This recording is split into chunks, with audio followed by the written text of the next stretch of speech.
freedom of movement, a commitment to the path of simplicity and comfort in clothing, the pinnacle of haute couture, jewelry and perfumery. A sense of elegance and refinement, luxury and beauty that withstands the test of time. All of this is Chanel. A brand that became famous for unconventional fashion choices and made a revolutionary breakthrough in the fashion industry. This is an intriguing glimpse into the history of the iconic brand and the woman who changed the fashion world. A true revolutionary, she freed women from suffocating corsets, uncomfortable shoes, voluminous skirts and tasteless hats. An icon of style and a fashion pioneer, she gifted the world the little black dress and the No. 5 fragrance. The great Mademoiselle Coco, the creator of one of the most prestigious and luxurious brands, Chanel. So what's the secret to the success of this globally renowned fashion house, and who does it belong to, and how did an orphan girl become a legend? This is the story of Chanel. Coco.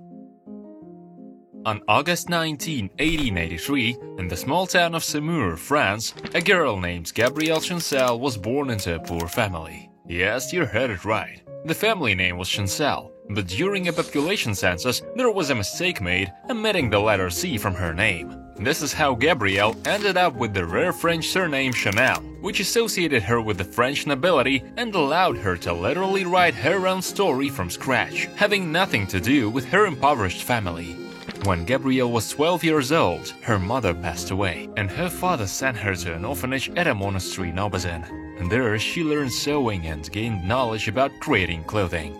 Forced to wear a uniform for many years, she dreamt of dressing women in her own way. At the age of 18, Chanel left the monastery, moved to Moulins, and got a job in a clothing store as a sales assistant and seamstress.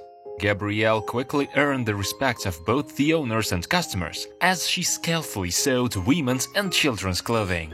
However, when the night fell, she would head to the local cabaret rotunda to entertain crowds, performing a song about a dog named Who Has Seen Coco.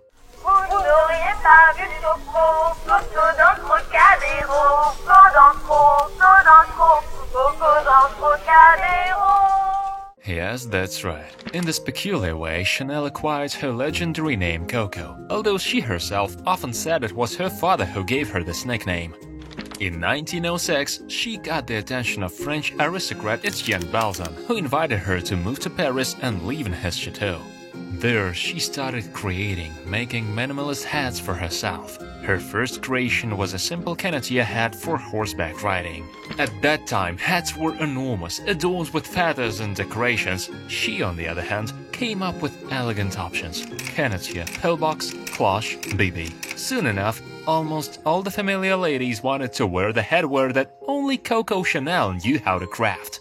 After 3 years of living together with Balzan, their romance ended. Gabrielle then met a successful businessman named Arthur Capel, who would play a significant role in Chanel's heart. You will hear his name mentioned in this story more than once. Emergence of a cult brand. In 1910, Coco opened her first head boutique, Chanel Modes, at 21 Rue Cambon in Paris, with financial support from Arthur Capel. The shop couldn't house her workshop due to an existing sewing workshop, yet she gained fame as the creator of Chanel hats. This recognition came when theater actress Gabrielle Doria donned her hats while performing in the play Dear Friend in 1912. In 1912, Chanel opened a new boutique in Deauville. She aimed to design her own line of women's clothing, significantly different from traditional fashion. Jersey fabric turned out to be an ideal choice for Coco's creations, affordable, easy to work with, and in line with her vision. Chanel would cut and shape directly on the dress form, pinning, shortening, and achieving the desired silhouette and style. The world witnessed unique, radically new pieces for women's wardrobes, replacing tight corsets, long voluminous skirts, and excessive ruffles. The collection included raffia jackets, showcasing masculine style simplicity, shirt dresses, low-waist clothing, beach pajamas, sailor tops, faux pearl jewelry, and women's trousers, although Coco herself rarely wore pants as she believed women would never look as good in them as men. In 1918, Chanel acquired a building at 31 Rue Cambon and opened her Parisian fashion house. the boutique, salon and workshop were now under one roof, where they remain to this day. Employing 300 staff members, Coco began creating her first haute couture collections: beige jersey coat dresses, skirts and jackets, blazers and elongated sweaters. All appeared simple, yet luxurious, a true marvel of tailoring craftsmanship. In 1919, Arthur Capel tragically died in a car accident. This circumstance impacted Coco's life and professional pursuits. She began experimenting with black fabric. Some say she introduced black clothing into fashion to have all French women mourn her beloved.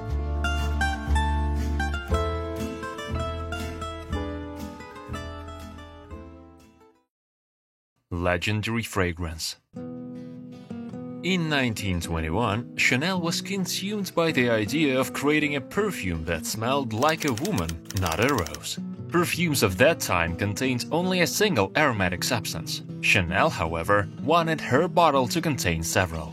She sought the help of former perfumer to the Russian imperial family, Ernest Beau. He presented her with 30 fragrances, among which Coco chose the fifth one, which became legendary.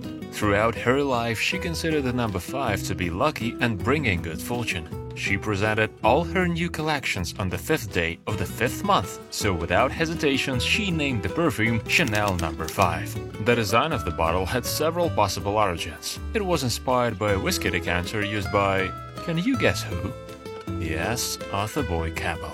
Chanel loved this decanter so much that she wanted to reproduce its shape in the same exquisite, expansive and delicate glass. Chanel No. 5 still remains a cult fragrance and a symbol of femininity and classic elegance. It became an instant hit, reigning supreme for a century, and gained hundreds of thousands of fans, including Jacqueline Kennedy and Marilyn Monroe. In one interview, Marilyn said that all she wore to bed were a few drops of Chanel No. 5 perfume. Well, they ask you questions like, well, just an example, what do you wear to bed? You wear pajama tops, the bottoms of the pajamas, or the nightgown, or what kind of… So I said, Chanel No. 5, because it's the truth. A few days after her statement, sales of this perfume soared to the sky. Conquering the fashion world. In 1924, Coco Chanel met businessman Pierre Wertheimer. Remember his name? And together they founded the company Parfums Chanel. This company created unique perfumes, skincare products, powder, and lipstick. In 1925, Coco designed costumes for the ballet Le Train Bleu, staged at the Champs-Élysées by the Russian ballet master Diaghilev. And then in 1926, Coco created that very iconic little black dress. It had a straight cut, narrow sleeves to the wrists, a lowered waistline, and a knee length. American Vogue classified the dress as timeless classic and compared its versatility to Ford cars. Soon, Chanel invented numerous other variations of the little black dress, which would defy time and remain a staple in every woman's wardrobe. In the early 1930s, Chanel received an invitation to Hollywood from Samuel Goldwyn to work at the United Artists Film Studio. She designed costumes for the films Tonight or Never, and the Greeks had a word for them. In 1932, Gabrielle presented her only collection of high jewelry, consisting of over 45 pieces. The year 1935 marked the pinnacle of Coco's career. 5 boutiques opened in Paris, and the company's revenue exceeded $300,000 per year. The mystery behind the logo. 2 crossed letters C are Chanel's trademark, but there are many interpretations around the meanings of these precious letters. The first, they are Coco Chanel's initials. The second version was voiced by the couturière herself. I was inspired not only by the coincidence with my name. In the windows of the Abbey of the Aubazine shelter, there were stained glass windows with similar symbols. I looked at them in fascination during the service and prayed about my future. And the third version states that Arthur Boyd Capel left such a strong trace of love in her heart that CC represents the union of the names Chanel and Capel. Closure of the fashion house. In 1939, during World War II, Chanel Fashion House suspended its operations. The boutique at 31 Rue Cambon continued to receive visitors, offering perfumes and accessories. Coco moved to the Ritz Hotel, where the top echelons of the fascist command were located. There, Gabrielle engaged in romance with the German diplomat Baron Hans-Günther von Dinklage. In September 1944, Chanel was officially accused of espionage for Germany and arrested. However, she was released a few hours later. She managed to avoid prison with the help of Winston Churchill, whom Coco had a good friendship with, on the condition that she leave the country. Chanel relocated to Switzerland, where she lived for 14 years, and during this time, the fashion house faced a decline. The legendary return. Chanel returned to France in 1953, a time dominated by male designers. Christian Dior, Cristobal Balenciaga, Robert Piguet. Gabrielle disliked the offerings of male designers, finding their clothing uncomfortable and restrictive. To make her comeback, Chanel turned to her business partner Pierre Wertheimer. Remember him? He provided legal and financial support.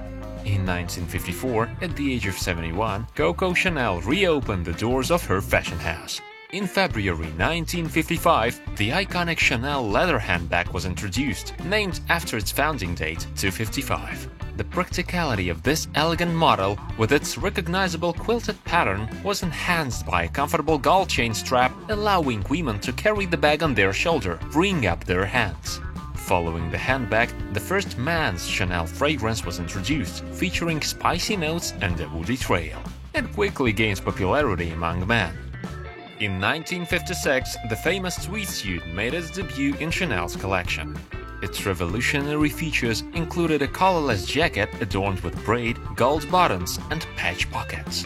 In 1957, Gabrielle Chanel, along with the shoemaker Raymond Massaro, created the legendary two-tone shoes.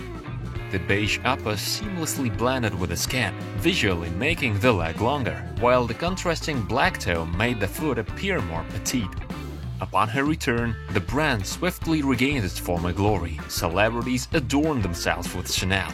Elizabeth Taylor, Princess Diana, Audrey Hepburn, Jacqueline Kennedy, Marilyn Monroe, Jane Fonda, Grace Kelly, Ingrid Bergman. Coco personally attended to her famous clients and never charged them for the finished garments. In the 1960s, Chanel created the new pink Chanel tweed suit. There was a version that on November 22, 1963, when President John F. Kennedy was assassinated, his wife was wearing a suit from this collection.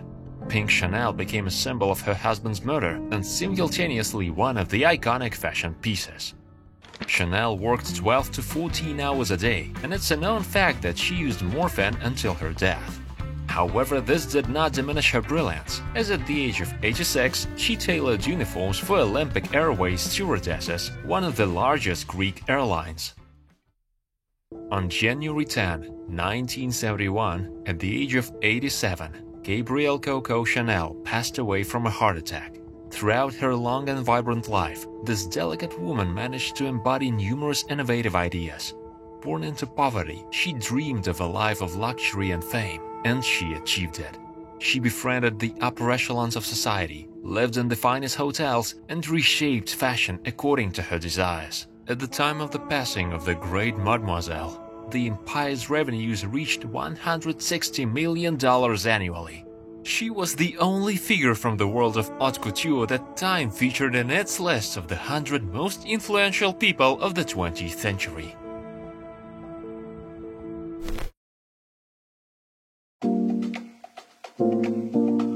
The legacy continues. Following Coco's passing, the Wertheimer family became the sole owner of the Chanel company. Karl Lagerfeld was appointed as the chief designer and leader of the fashion house. Lagerfeld shared a similar worldview with Chanel, allowing him not to only preserve the unique Chanel style, but also rejuvenate it. Karl introduced tweed bombers, boots and bags, which gained popularity among the youth. He infused new elements into the clothing line: raw edges, silk sleeves, fur accents. He even created miniskirts, a style Coco once dismissed, thus risking a decline in popularity. Yet he never abandoned tweed suits and evening gowns, which helped maintain a devoted following for the classic style. Chanel expanded to include watches and sunglasses. Everything associated with the Chanel name became highly sought after.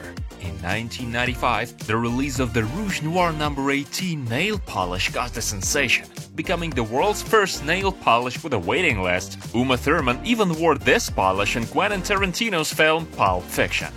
In 2001, Chanel introduced the fragrance Coco Mademoiselle, which, like Chanel No. 5, stood as an enduring and timeless choice for charismatic women. In 2006, the brand unveiled the Rouge Allure lipstick in an innovative case. Its Chanel label could be revealed by a single press of a button.